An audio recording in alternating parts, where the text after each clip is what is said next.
Okay, so that was Chain Reaction played on an acoustic, and I played it on acoustic just so you can see that it can work on acoustic as well as on electric.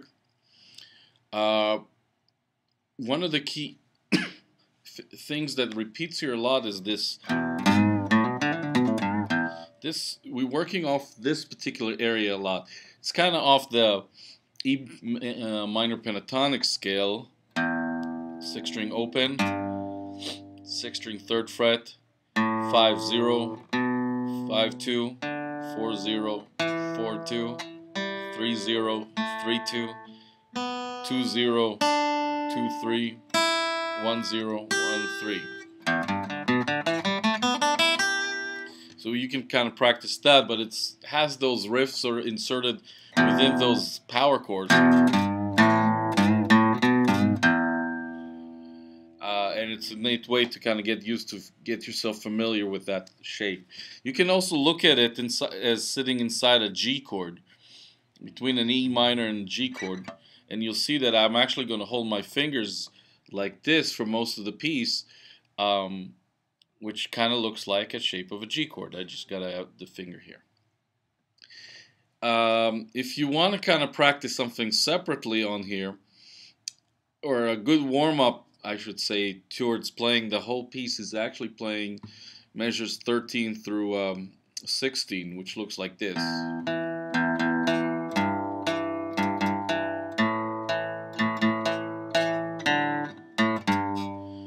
You see, again, everything sort of sits inside that shape in those places that I was talking about.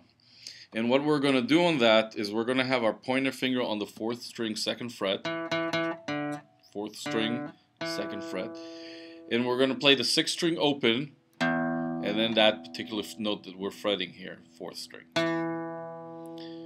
1, 2. Then we're going to respond with 2 notes on the low note, on the low E string, and then going to the 4th string again. Like that. Next, we're going to do the same thing. The only difference is we're going to flip the finger here. We're actually going to add our middle finger on the 6th string, 3rd fret, which is a G note. And same pattern.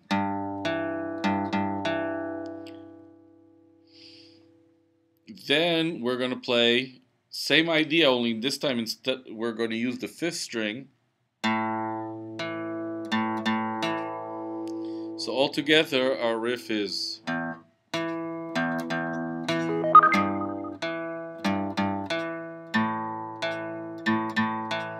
then we're just kind of going to play down that scale, or all those notes that we've played, just backwards.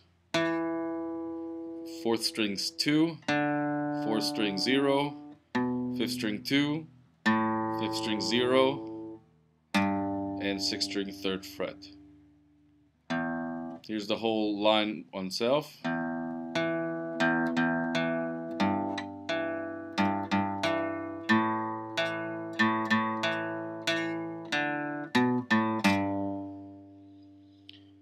This line could be a good kind of basis for the rest of the piece if you start practicing that on its own, and it'll get you a long way to playing everything else a lot easier.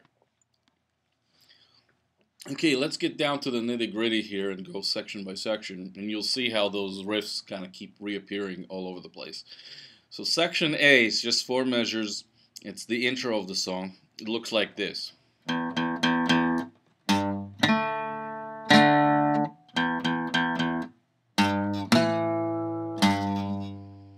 So starting 6th string open, 1 and 2 and rest, and then 6th string 3rd fret. 1 and 2 and.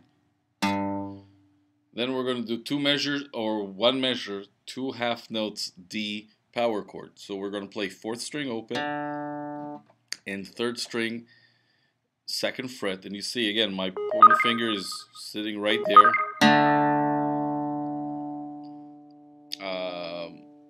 Just moves between these 3 strings throughout the piece. So again, the first 2 measures.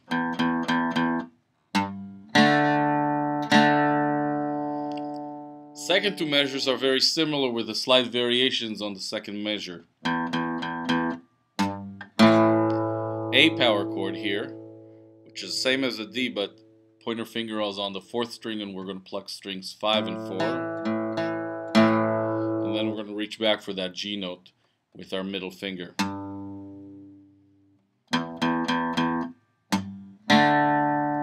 First half. Let me do that again cleanly.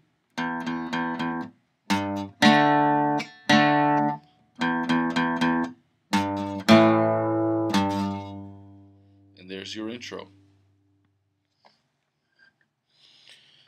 Okay, section B.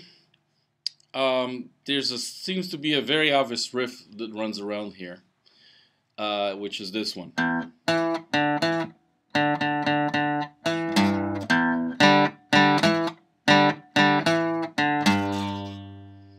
This line happens twice, and let's look at the components that are kind of putting it together. First part is this. If you remember, we were practicing this little thing earlier, this octave switch, 6th string open to the 4th string 2nd fret, and we're doing the same thing here. The only difference is we're not letting the notes ring against each other, and then we're going to play the 4th string open and back on the 2nd fret. And that's part 1. Next part, it's 4 times on the 4th string open, 1 and 2 and then we're going to go back to the 2nd fret and back down to the 6th string 3rd fret.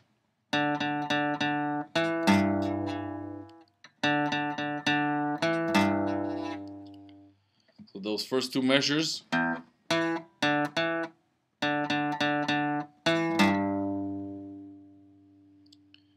The next part, the next two measures are kind of the same with little twists. First of all, you can play in like this. So we got 6th string open, 4th string open, 4th twice, and then 4th string 2nd fret. Then we're going to repeat that little phrase. Open, open, 2. Back to open string, 4th. Back to 6th string, 3rd fret.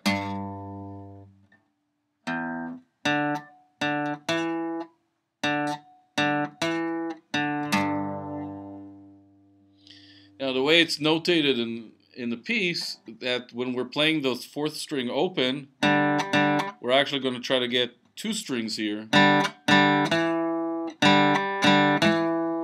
Now if that doesn't work, it's not a big deal if you miss that and miss the 2 strings and just play 1.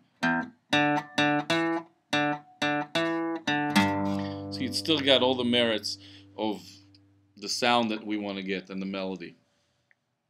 And we play that line twice. And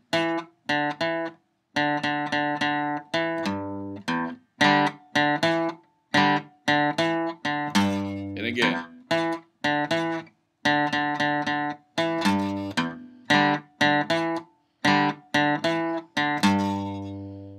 Then we're going to that part that I showed you earlier.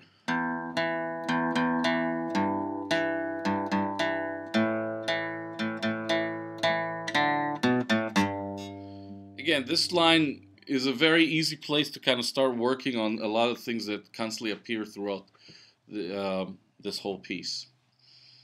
So up to the section B, up to this point.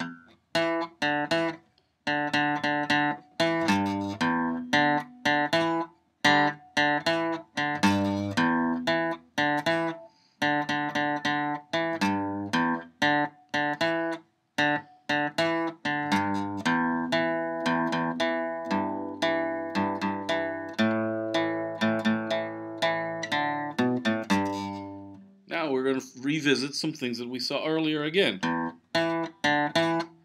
Starts as the same what the B section starts with. Second measure, or the next measure, is the same as what we had in the intro in section A. A D power chord, 4th string opens, 3rd string, 2nd fret, half notes. Then we're going back to the riff we had in the B section, the 2nd riff, half of it. And then,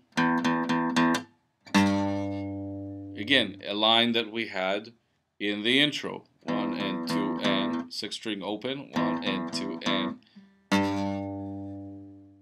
So the last 4 measures of section B are all together.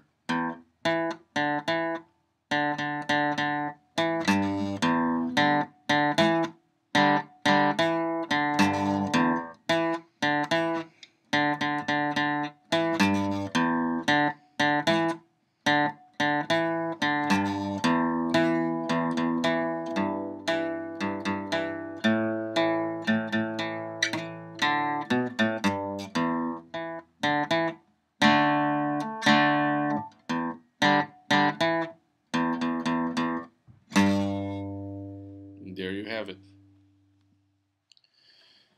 Okay, going to section C. So we play section B twice.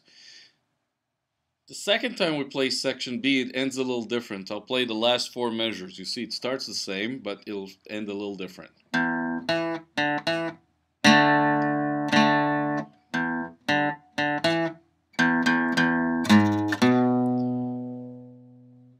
One and 2, 6th string open. 1 and 2, 6th string 4th fret, 5th string 2nd fret. Notice that I have to reach now for the 4th fret with my ring finger.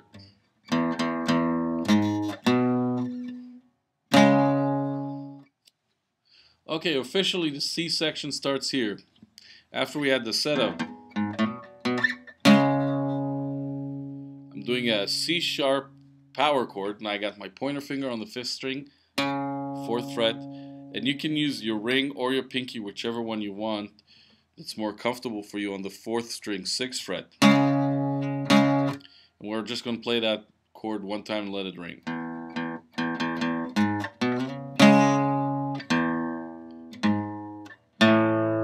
This is the one spot where we're going to actually have to move away from the comfortable position that we were sitting in. Notice that as soon as I played that 6th string open, the open E, I repositioned my hand to be ready to go back to my regular nesting place center of operation for my hand. If you try to do it this way, that's too much of a jump. When you're playing the open string, you got enough time to get your hand repositioned to the where we're going to sit for the most of the song, and play the 6th string 4th fret with your ring finger, which realigns you in the position where you want to be at. A power chord, 5th string open, 4th string 2nd fret, and then we have a little riff that sits back. You see again, 5th string open, 5th string 2nd fret, 6th string 3rd fret. Again, we're right there nestled into our that G, that E minor G, E minor pentatonic scale position that most of the song sits at. So first 4 measures of C.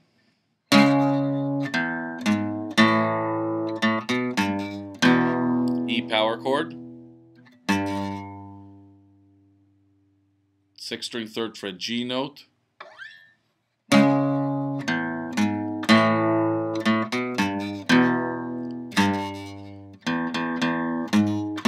notice this measure is the same as the measure we had at the second ending of section B. Together up to this point.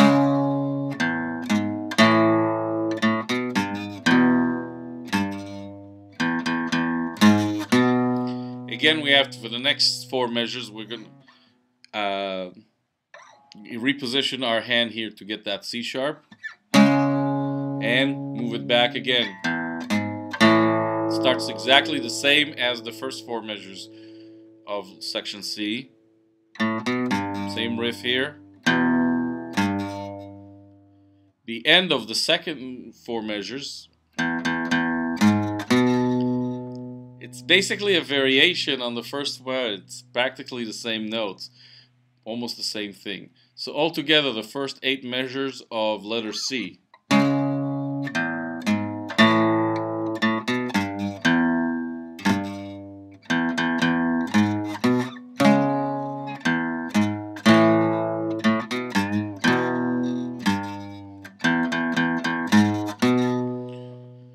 Next part, pretty simple stuff. 5th string, 4th fret, 1 and 2 and 3 and 4 and 4th string open, 1 and 2 and 3 and 4 and. This is the spot that sort of helps bring us back to letters to the earlier section.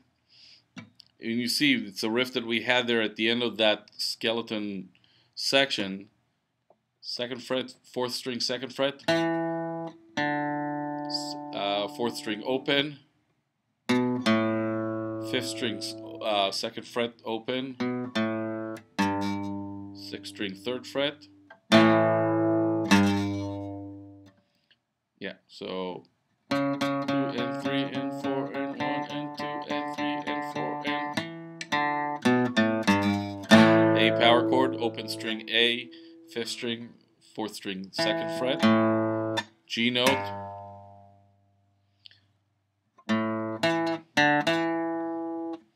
this riff is actually almost the same as the beginning of what we had in section B. The only difference is we're going to use the 5th string open instead of the 6th. D power chords, so we got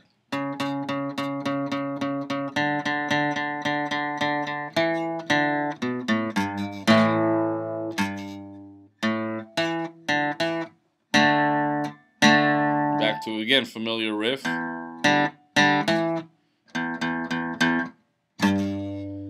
Again, little things that we had in the earlier sections. Same idea, just kind of taking those riffs and going back, and that sends us back to section B. Okay, so here's the whole C section beginning to end.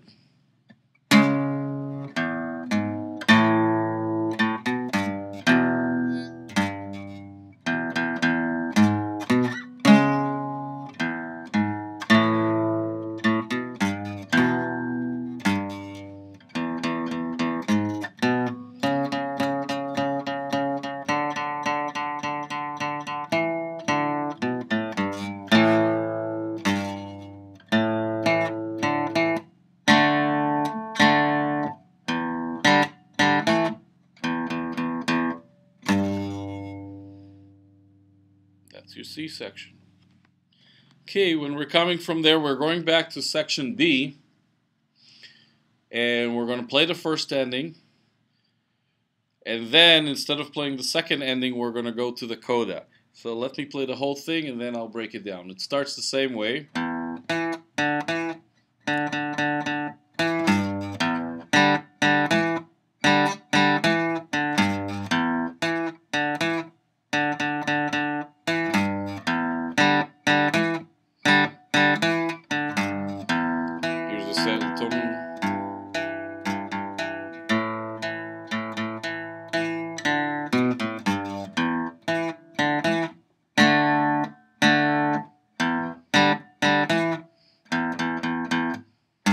Back to, that was first ending.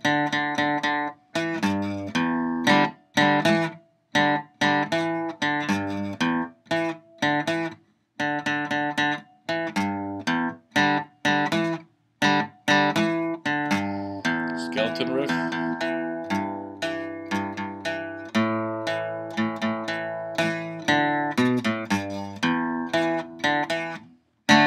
This is where things change. A power chord, that low G note, and the E power chord. 6th string open, 5th string 2nd fret, And there's your whole piece. So again, let me play B section with the first ending and B section with the coda all the way through.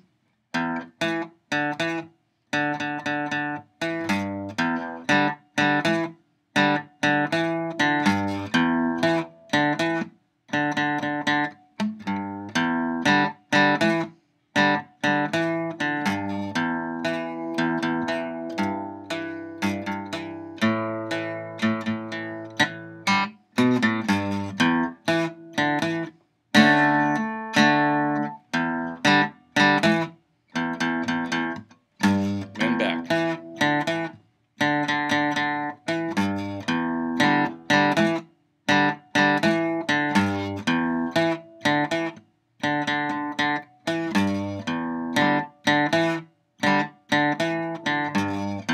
Skeleton riff.